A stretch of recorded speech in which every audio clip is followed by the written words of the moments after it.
pertama, dia masuknya pilihan kedua. Padahal pilihan kedua itu sebagai cadangan, bukan sesuatu yang dia inginkan. Ya Bu? Pak. Nah, bagaimana cara mengkonversinya? Ada 3 rumus Ibu, plus 2. Kenapa 3 rumus plus 2? Yang disebut 5 boleh lah ya Bu ya. Ini yang harus kita lakukan dan harus kita latihkan. Baik pada peristiwa ibu honorer tadi atau pada peristiwa bapak mungkin yang rumahnya kena gusuran tadi, begitu ya. Ada 5 rumus ibu bapak semua yang bisa kita lakukan. Dan 5 rumusnya itu ibu bapak semua adalah kerangka. Di mana kerangka tadi nanti kita bisa kombinasikan dengan 5 jurus jebakan anti syukur. Yang pertama Bapak Ibu semua, kita bahas dari segi awal, dari awalnya sendiri. Bahwa mungkin nggak sesuatu itu terjadi tanpa izin Allah? Mungkin nggak ketidaklulusan itu terjadi tanpa izin Allah? Mungkin nggak masuknya P3K itu tanpa izin Allah? Mungkin? Nggak. Kemudian yang ketiga, mungkin nggak proyek gusuran itu orang yang membongkar rumah ibu itu, rumah bapak itu, ya bisa melakukan aktivitas tanpa izin Allah? Mungkin? Nggak mungkin. Ini basic dulu yang harus kita pahami ibu bapak semua. Tidak ada satu helai daun pun jatuh ke muka bumi tanpa izin Allah. Kenapa? Semuanya itu Allah yang menguasai. Jagat raya ini, bumi beserta isinya adalah di bawah kekuasaan Allah semuanya. Gak mungkin terjadi satu peristiwa pun di muka bumi tanpa izin Allah. Berarti Bapak Ibu semua, penyadaran bahwa terjadi sesuatu itu pasti atas izin Allah, ini menjadi cikal bakal, menjadi pangkal utama bagi langkah-langkah berikutnya. Sahabat-sahabat semua, ketika kita berpikir bahwa sesuatu terjadi pasti atas izin Allah, maka ada suatu penyadaran mulai ini tumbuh di kita. Ya Allah, saya nggak lulus, kata adik kita mahasiswa itu ya, calon mahasiswa itu. Ya Allah, saya nggak masuk ke P3K. Ini kan pasti atas izin Allah. Dan pasti ini adalah engkau gariskan dalam sebuah yang namanya takdir. Ya Bu. Dan takdir itu ibu bapak semua adalah sesuatu yang mempunyai nilai. Dan nilai dari takdir itu belum tentu kebaikannya itu bisa kebuka pada saat itu. Sekali lagi, ketika kita ada kejadian, pasti itu ada atas izin Allah. Dan ketika Allah mengizinkan sesuatu kejadian, itu yang disebut dengan takdir. Ketika takdir yang berframing negatif, ibu bapak semua tidak mudah untuk menerimanya. Tapi ketika kita tahu bahwa kita yakin bahwa itu atas izin Allah, maka kita yakin ada kebaikan di dalamnya. Walaupun kebaikannya itu tidak nampak pada saat kejadian. Jadi rumus pertama apa Bu? Kita yakin bahwa kejadian itu terjadi pasti atas izin Allah. Dan ini tidak mudah ibu, memang perlu dilatih. Ini tidak mudah, begitu takdir tidak baik itu dalam versi kita begitu ya. Itu udah alhamdulillah nggak mudah ibu seperti itu. Perlu namanya perjuangan, perlu namanya muhasabah, perenungan. Itu rumus pertama ya Bu ya, yakinkan bahwa yang terjadi itu pasti terjadi pasti atas izin Allah. Yang kedua ibu bapak semua, rumus yang kedua. Ketika kejadian itu ibu bapak semua menimpa diri seorang manusia, menimpa hambanya, Allah tahu nggak bahwa itu akan membuat kecewa? Allah tahu nggak kapasitas hambanya itu dalam menerima ujian itu? Allah tahu nggak kira-kira kapasitas kemampuan untuk mengatasi peristiwa itu ada pada diri orang itu? Tahu pasti kan? Pasti Allah tahu. Bahkan melebihi pengetahuan Allah itu tentang kita ini, melebihi pengetahuan kita tentang diri kita. Ya Bu, pengetahuan Allah tentang diri kita melebihi pengetahuan kita tentang diri kita. Coba, kalau misalnya nggak percaya, yang simpel aja, yang simpel ya, yang sederhana. Allah tahu nggak kita butuh napas tadi malam, butuh oksigen, butuh nitrogen, tahu kan? Tahu. Allah tahu nggak betapa kecukupan nitrogen dan oksigen untuk tadi malam? Dari mulai jam 21:13 sampai jam 4:11 misalnya. Tahu nggak? Tahu pasti dengan presisi. Kebutuhan oksigennya berapa liter, nitrogennya berapa liter. Tahu nggak berapa yang dikeluarkan CO2 dari pukul 21:12 sampai pukul 4:11. Tahu berapa yang harus dikeluarkan? Tahu persis. Buktinya kita penuhi itu sampai saat kita bangun. Buktinya kita bangun dalam keadaan fine, dalam keadaan sehat. Padahal kalau kurang saja oksigen 20%, maka kita sudah terjadi penurunan kesadaran. Nah, Bu, kalau tinggi saja CO2 karena yang dikeluarkannya sedikit, maka sudah terjadi depresi batang otak yang ada di dalam. Pertanyaannya, kita tanya diri sendiri, tahu nggak berapa liter oksigen yang harusnya akan kita hirup ketika kita menjelang tidur, menjelang kita tidak sadar, menjelang kita tidak ingat, dari jam 9:12, 21:12 sampai jam 4:11. Tahu nggak kebutuhan oksigen yang harus kita sediakan? Nggak tahu Bapak Ibu semua. Yakin, saya juga nggak tahu. Saya tahu bahwa tidur itu akan tidak sadar. Saya tahu tidur itu akan di luar kendali kesadaran kita. Saya tahu bahwa ketika tidur itu butuh oksigen, butuh napas. Ya Bu, Pak.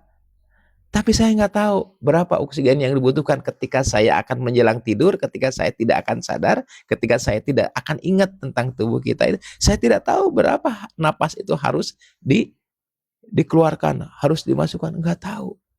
Pertanyaannya, apakah Allah tahu? Iya. Allah yang mengurus kita saat kita tidak tahu. Allah mengurus kita saat kita tidak sadar. Ya Pak Bu, itu yang paling simpel, yang paling sederhana, yang kena akan logika. Yang ketahuan aspek fisiknya. Nah, sekarang kembali pada pertanyaan tadi, Bapak Ibu semua. Yang pertama, ketika kita dapat sesuatu yang tidak diinginkan adalah pasti itu kejadian atas izin Allah ya Bu ya.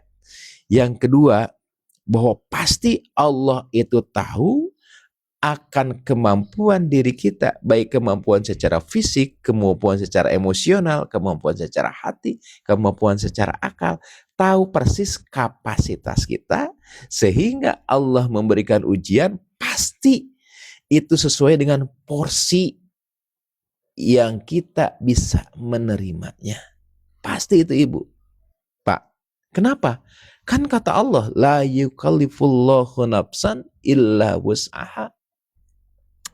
Dan saking taunya Allah tentang kapasitas emosional kita, saking taunya Allah kapasitas kemampuan kita menerima sesuatu mungkin yang berframing itu tidak diharapkan, maka Allah menjamin tuh, Allah pasti nggak akan memberikan sesuatu di luar kemampuan kita. Ya Pak, Bu.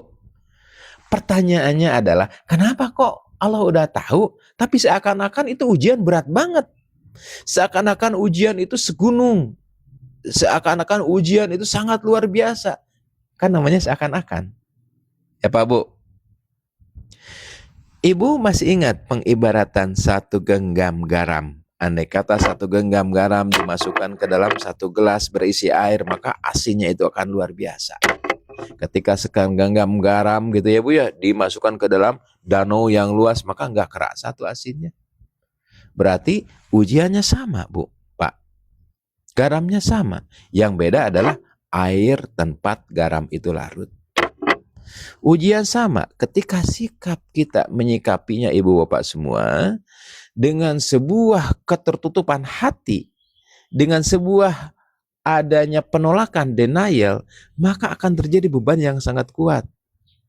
Maka kuncinya Ibu Bapak semua adalah yakin bahwa apa yang terjadi sudah sesuai dengan kapasitas yang Allah tahu tentang diri kita. Jadi yang pertama adalah bagaimana kita menyadari bahwa setiap kejadian itu pasti atas izin Allah. Yang kedua, pasti Allah telah ukur dan presisi untuk kemampuan diri kita menerima. Ya Bu ya? Oke, yang kedua, lumayan tuh sudah agak longsong. Kenapa Ibu nggak diterima di P3K? Nah, yang ketiga Ibu Bapak semua, tahapan yang bisa kita lakukan, yang harus kita lakukan, bagaimana mencari syukur di balik musibah, bagaimana mencari syukur di balik kejadian yang tidak diinginkan. Tahapan ketiga, Ibu Bapak semua, yakin. Yakin apa, Bu? Bahwa setiap ada satu kesulitan diapit oleh dua kemudahan. Setiap kesulitan, inna ma'usri yusra fa inna ma'usri yusra. Setiap kesulitan pasti diapit oleh dua kemudahan. Ketika kita yakin bahwa setiap kesulitan diapit oleh dua kemudahan, maka cari kemudahan itu apa. Ketika kita yakin bahwa setiap kesulitan ada dua solusi yang mendampingi, kita cari solusinya itu apa. Ketika tidak lulus di pilihan pertama, pilihan kedua lulus, oh mungkin ini nih.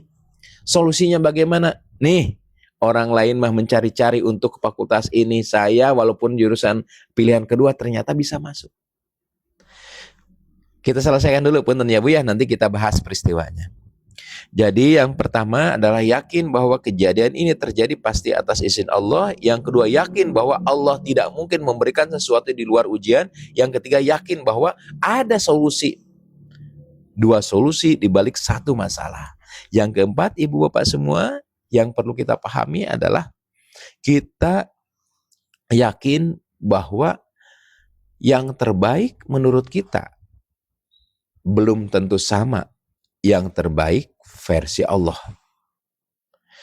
Pengen lulus di fakultas kedokteran, itu adalah menurut kita, menurut orang tua, menurut anak adalah versi terbaik.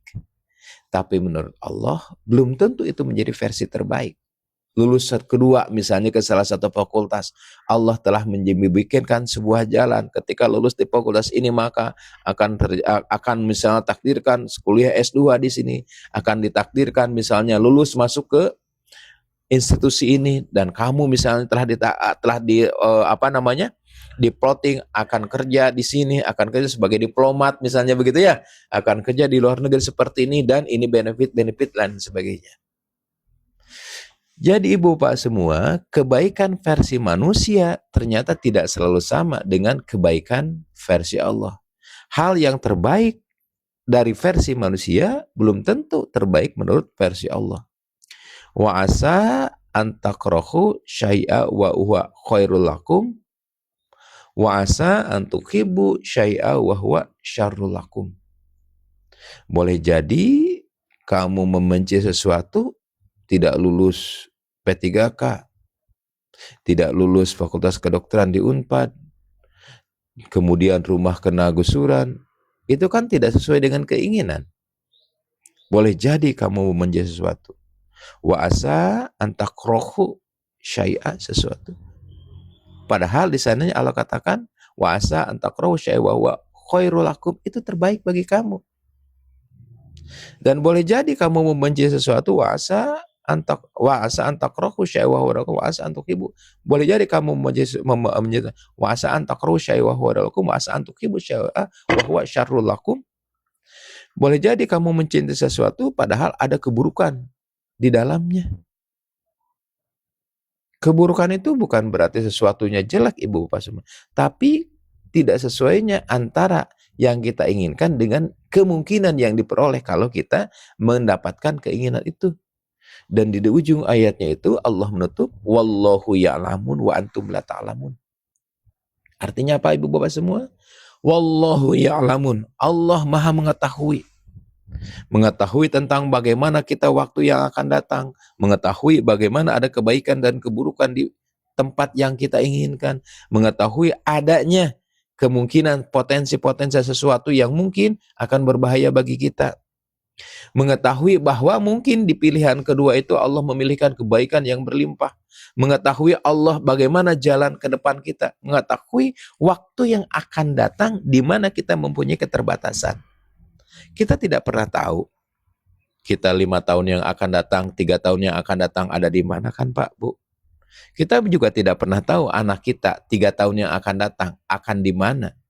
Kita juga tidak pernah tahu anak kita 10 tahun itu akan menjadi apa. Ya. Siapa yang tahu? Wallahu ya'lamun wa antum la ta'lamun. Allah mengetahui sedangkan kamu tidak.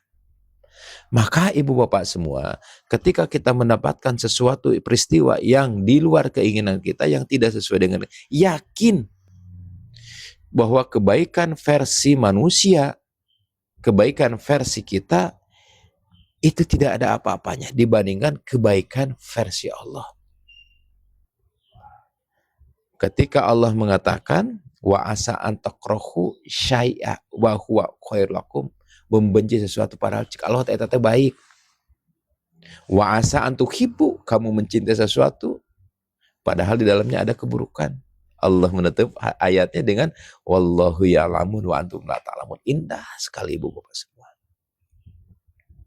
Berarti bagaimana kita menyadari bahwa kebaikan yang kita terima adalah kebaikan versi Allah, ibu bapak semua.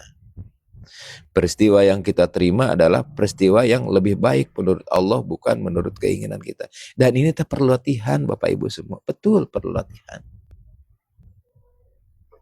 Ya Bu, itu yang keempat. Yang kelima adalah pasti ada hikmah di balik kejadian. Andai kata kita hanya melihat dalam framing kejadian negatifnya saja, kekecewaan akan muncul terus. Tapi tatkala kita tahu bahwa di balik kejadian itu ada hikmah, sebagai kita taat atas kebaikan yang terbaik adalah versi Allah, pasti Allah menakdirkannya ada hikmahnya. Nah itu yang kita cari Bapak semua. Tatkala kita menelusuri hikmah di balik kejadian yang tidak diinginkan, tatkala kita menelusuri apa sebetulnya Allah inginkan dalam ketidaklulusan anak saya itu di pilihan pertama, apa yang Allah inginkan sebetulnya ketika saya itu tidak lulus dalam P3K. Apa yang Allah inginkan? Apa hikmah kejadian kebaikan yang mungkin pasti lebih besar? Saya masih ingat betul ibu bapak semua. Coba ibu bapak semua ingat-ingat peristiwa. Di mana pada awalnya peristiwa itu mungkin ibu bapak tidak kita inginkan, coba ingat Bu. Atau peristiwa itu tidak bapak harapkan, atau peristiwa itu yang memang di luar cita-cita, tapi pada saat ini ternyata kejadiannya berbeda. Dan betapa banyak, oh iya ya kenapa saya harus pindah ke sini. Ternyata di sini Allah berikan sesuatu yang memang di luar dugaan saya. Sebuah kebaikan atau berbagai macam kebaikan dan sebagainya. Ya. Saya masih ingat betul ibu bapak semua, punten bagi adik-adik ya yang mungkin sekarang lagi galau mencari perguruan tinggi. Ini cerita nyata ibu bapak semua. Ada seorang kolega dokter gitu ya di sini juga. Kebetulan namanya sama. Namanya samanya. Anaknya tuh pintar ibu bapak semua. Di SMA-nya ranking, bener. Ranking dan memang pintar. Kemudian juga berbagai macam kejuaraan kalau nggak salah ya pernah dia ikuti di dalam sains gitu ya, dalam pelajaran, dan dia itu lolos.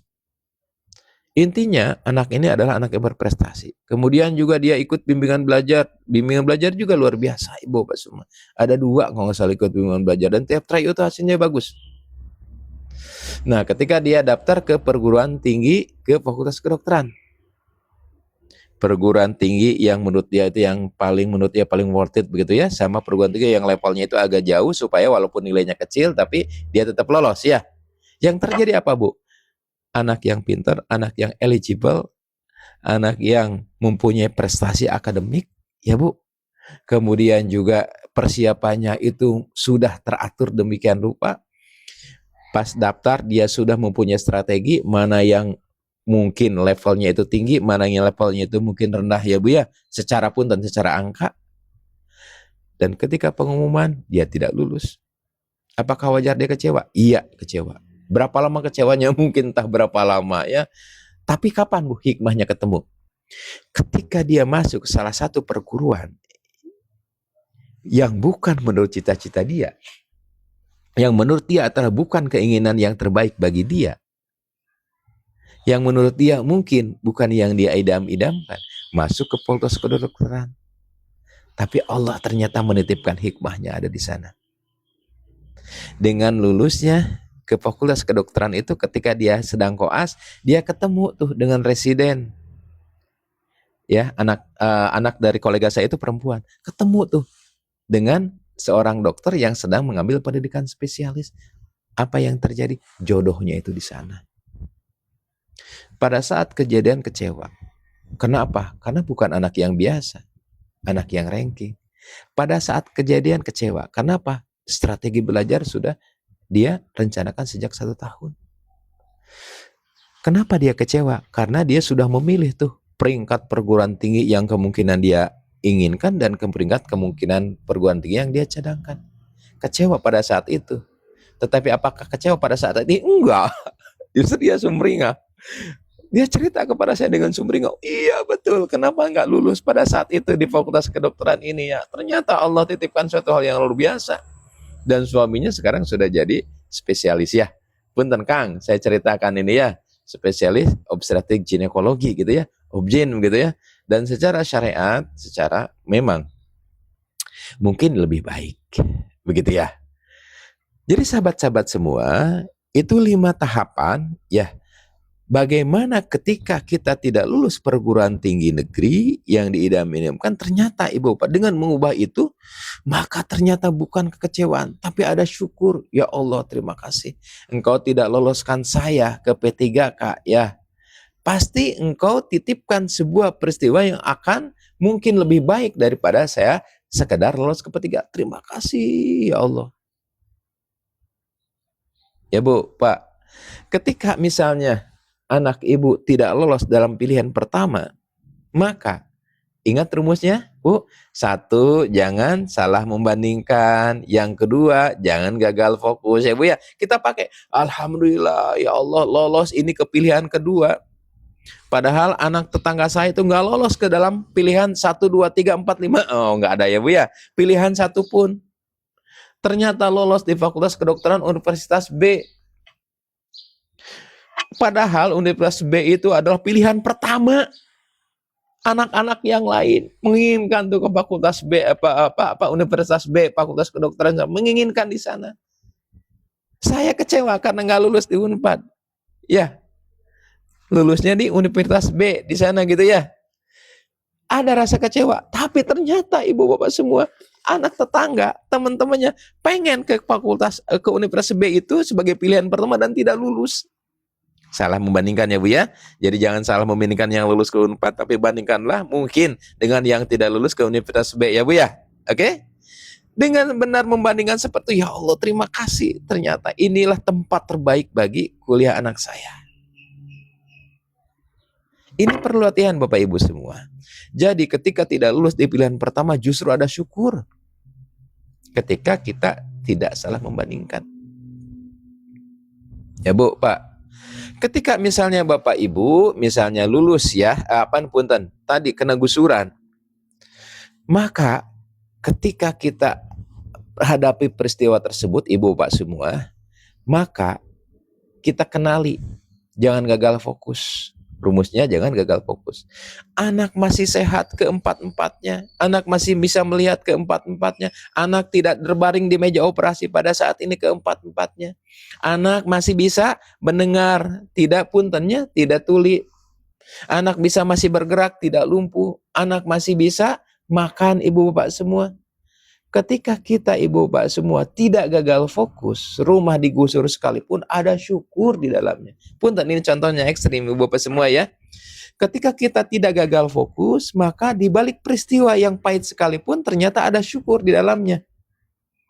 Ibu, Bapak, punten ya, ketika dok itu makan teori. Mudah untuk dikatakan betul Ibu Bapak semua. Ya. Dan kadang-kadang kita kalau menampilkan teori, kadang-kadang kita menjalani apa adanya dan menurut air mengalir gitu ya. Dan itu yang bikin stres berkelamaan. Ketika kita tahu tentang bagaimana belajar jurus silat, A, B, C, D, belajar teorinya ketika latihan, itu jauh akan lebih mudah daripada kita belajar ya sekesampaiannya. Belajar tentang renang Ibu Bapak semua akan lebih mudah jika tahu tentang teori renang, kemudian ketika latihan itu akan jauh lebih mudah daripada kita kekecebekan ya masuk ke dalam kolam sekaligus begitu ya, mencari bagaimana gerakan apa adanya. Daripada kita terjerembab dalam problem kehidupan Ibu Bapak semua, pelajari teorinya. Itu teori dari Allah. Ini memang tidak mudah, betul tidak mudah, tapi bisa. Kenapa? Ingat ibu peristiwa-peristiwa yang lalu sejak mungkin ibu menikah, sejak bapak mungkin menikah, berapa ujian yang mungkin pernah ibu bapak hadapi? Bukankah itu semuanya selesai? Jadi sahabat-sahabat semua, kerangka mungkin di mana kita mengubah dari sesuatu yang tadinya berframing negatif justru menjadi ada syukur di dalamnya. Ketika nggak lolosan pilihan pertama di Fakultas Kedokteran misalnya yang ada di Jatinangor ya Bu ya, masuknya ke Fakultas Kedokteran di salah satu kota lain. Kalau kita tidak salah membandingkan Ibu, ada syukur di dalamnya. Siapa tahu Fakultas Kedokteran di Universitas B itu adalah yang paling diidam-idamkan bagi mereka yang lolos ya punten ya, dari mereka mungkin yang daftar yang bertempat di kota itu adalah idaman terbaik bagi mereka. Kita kecewa. Kenapa? Salah dalam membandingkan. Jadi sahabat-sahabat semua, sekali lagi rumusnya ya, bahwa kadang-kadang kita itu tidak merasa kita diberi kelulusan di pilihan kedua. Nggak merasa, maka jarang bersyukur. Ingatnya apa? Ingatnya gagal fokus. Gagal fokusnya apa? Kecewa karena tidak lulus yang pilihan pertama. Ingatnya apa? Salah membandingkan. Karena apa? Teman-temannya, bestinya lulus di Fakultas Kedokteran yang ada di sana. Salah membandingkan. Ya Bu. Jadi ketika gagal fokus, ketika salah membandingkan, ya Bu, wajar kalau jarang syukur itu cepat datangnya. Jadi sahabat-sahabat semua, tidak mudah untuk latihan mencari syukur di balik sesuatu yang tidak kita inginkan. Tetapi pasti kebaikan syukur itu jauh lebih berlimpah Ibu Bapak semua. Syukur ya Allah, alhamdulillah anak saya bisa ujian. Syukur ya Allah anak saya itu bisa masuk ke kelas 3, kelas 12 ya. Ya alhamdulillah ya Allah anak saya itu masih diberi kesempatan untuk tes di perguruan tinggi negeri bagi yang nggak lulus tuh ya Bu ya. Alhamdulillah anak saya itu diberi kesempatan untuk mencari pengalaman. Kalau yang nggak lulus tuh Ibu ya, alhamdulillah anak saya itu tahu tuh bagaimana ujian itu ternyata. Ya Pak Bu. Jadi ketika kita melihat anak sehat, anak jantungnya bagus, anak kecerdasannya bagus, anak otaknya itu masih normal, anak pendengarannya masih normal, matanya itu masih bisa melihat, anak itu masih bisa jalan. Bukankah itu limpahan syukur yang luar biasa dan gak kebayar? Ya Bu, Pak, ini renungan buat kita semua. Bahwa ketika kita diberi ujian, Ibu, jangan gagal fokus. Jangan gagal fokus pada sesuatu yang tidak diterima di pilihan satu, pilihan kedua. Ketahuilah bahwa jantung anak Ibu masih berdenyut, itu adalah nikmat yang sangat luar biasa. Ketahuilah ketika anak itu masih nurut sama orang tua, ya, itu adalah nikmat yang luar biasa. Betapa orang tua yang sekarang mungkin menjadi beban ketika anaknya itu entah kemana, anaknya entah ada di mana. Karena nggak pernah bilang, entah bergaul dengan siapa karena tidak pernah komunikasi. Jadi jangan gagal fokus atas ketidaklulusan anak di pilihan pertama atau misalnya ataupun di pilihan kedua. Tapi fokus pada kebaikan, keberkahan, pada nikmat yang berlimpah pada anak itu. Maka pasti ada syukur Ibu Bapak semua. Jadi sahabat-sahabat semua, kerangka 5 jebakan itu kita coba terapkan dalam kejadian yang framing negatif. Pasti ada syukur di dalamnya. Ketika Ibu tidak lulus di P3K ya Bu ya. Ya Bu. Apakah ada syukur dengannya? Ada syukur. Alhamdulillah ya Allah, saya tidak lulus itu hanya karena P3K. Alhamdulillah, Allah masih memberikan mata saya bisa melihat. Hidung saya masih bisa mencium, otak saya masih normal. Apakah ini adalah terbaik? Iya, pasti terbaik. Dan yang paling sulit itu ya Bu ya, bagaimana menuangkan yang lulus itu sudah diberikan kebaikan. Kayaknya rada sulit, tantangannya itu gede ya Bu ya. Jadi sahabat-sahabat semua, pada hari ini insya Allah kita mulai melatih ya, bagaimana mencari syukur di balik sebuah kejadian yang tidak kita harapkan. Kuncinya adalah jangan gagal fokus pada kejadian yang tidak diharapkannya saja. Ingat, kita masih diberi umur, kita masih diberi nafas, kita masih diberi jantung, kita masih diberi paru-paru yang berfungsi, kita masih diberi saluran pencernaan yang baik, kita masih diberi pemikiran yang keren begitu ya. Kita masih diberi telinga yang normal, kita masih diberi keluarga yang dekat begitu ya. Ada syukur yang berlimpah. Asal jangan gagal fokus. Ingat cerita Udin, ya Bu. Kemudian jangan salah membandingkan, oh anak si itu mah lulusnya kok di pilihan pertama begitu ya. Anak saya kok nggak lulus di pilihan pertama, nggak lulus, pilihan kedua nggak lulus. Ya Bu. Kalau salah membandingkan seperti itu seakan-akan nikmat anak sehat, nikmat anak itu bisa belajar, nikmat anak itu soleh, nikmat anak itu taat, nikmat anak itu dalam keadaan baik Bu. Seakan-akan itu nggak ada. Padahal betapa banyak orang yang mungkin pada saat anak ibu bapak ujian ya, anak itu nggak bisa ujian, kenapa? Karena terbaring di rumah sakit. Ada itu ibu. Jadi sahabat-sahabat semua, pakailah 5 kerangka tadi dalam menyikapi kejadian, ya, 5 rumus anti jebakan, ya, dan 5 rumus mengubah pandangan diri, dimulai dari yakin bahwa kejadian itu pasti terjadi atas izin Allah, ya Bu, Pak. Ya, yakin bahwa ujian itu sesuai dengan porsi yang Allah itu lebih tahu tentang diri kita daripada diri kita sendiri, ya Bu. Kemudian yakin bahwa di balik kesulitan ada 2 kemudahan Allah titipkan. Kemudian pastikan bahwa yang terbaik versi manusia, versi kita belum tentu yang terbaik menurut versi Allah. Dan yang kelima, pasti kita yakinkan bahwa di balik sesuatu pasti ada hikmah. Ya, mudah-mudahan di waktu yang akan datang Ibu semua, besok hari mudah kita akan bahas lebih rinci lagi. Mudah-mudahan ya Bu ya. Semoga apa yang Allah takdirkan Ibu Bapak semua menjadi sebuah renungan, muhasabah bagi diri kita.